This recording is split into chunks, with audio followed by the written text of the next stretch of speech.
Halo semua, pada kesempatan kali ini saya akan membahas materi mengenai ekspresi gen dalam biologi sel dan molekuler. Adapun beberapa tujuan pembelajaran yang dapat teman-teman lihat pada slide tersebut. Pertama, mari kita mulai dari dasar. Sel adalah unit struktural dan fungsional terkecil yang menyusun semua makhluk hidup. Di dalam sel berlangsung berbagai aktivitas penting, seperti pertumbuhan, metabolisme, pembelahan, hingga respon terhadap perangsangan. Lalu, apa itu gen?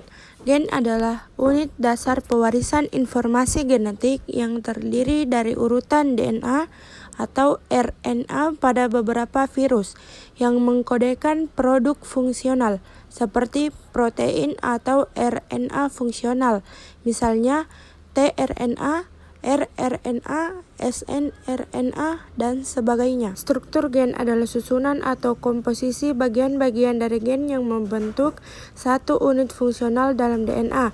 Gen terdiri dari berbagai elemen penting yang memungkinkan gen menjalankan fungsinya, terutama dalam proses ekspresi gen. Promotor, yaitu tempat RNA polimerase menempel untuk memulai transkripsi. Ekson, bagian DNA yang membawa informasi penting dan nantinya akan dirangkai menjadi mRNA atau messenger RNA matang. Intron, segmen non-coding yang akan dibuang melalui proses splicing. Terminator, yaitu sinyal berhentinya proses transkripsi. Dan UTR atau untranslated regions, bagian yang tidak diterjemahkan menjadi protein, tetapi penting untuk pengaturan ekspresi gen. Setelah mengenal struktur gen, kita masuk ke proses yang terjadi di dalamnya. Ada 3 tahapan utama. Replikasi, yaitu proses penyalinan DNA agar informasi genetik dapat diwariskan ke sel anak. Transkripsi, yaitu penyalinan informasi dari DNA menjadi RNA,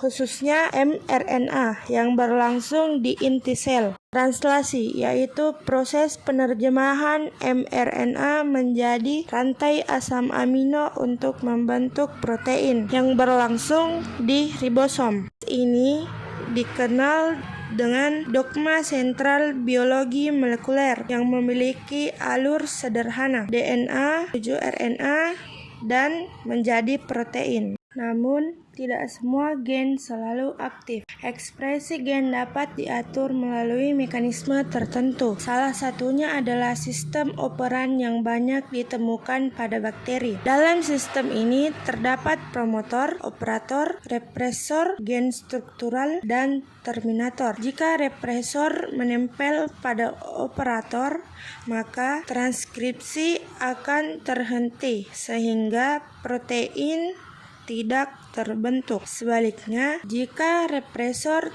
tidak menghambat, DNA akan ditranskripsi menjadi mRNA dan kemudian diterjemahkan menjadi protein. Kesimpulannya, ekspresi gen adalah proses penting yang menghubungkan informasi genetik dalam DNA dengan pembentukan protein. Proses ini memastikan setiap sel dapat berfungsi sesuai kebutuhan, serta mampu mengatur kapan suatu gen harus diaktifkan atau dimatikan. Sekian penjelasan singkat mengenai ekspresi gen. Terima kasih atas perhatiannya. Semoga bermanfaat. Wassalamualaikum warahmatullahi wabarakatuh.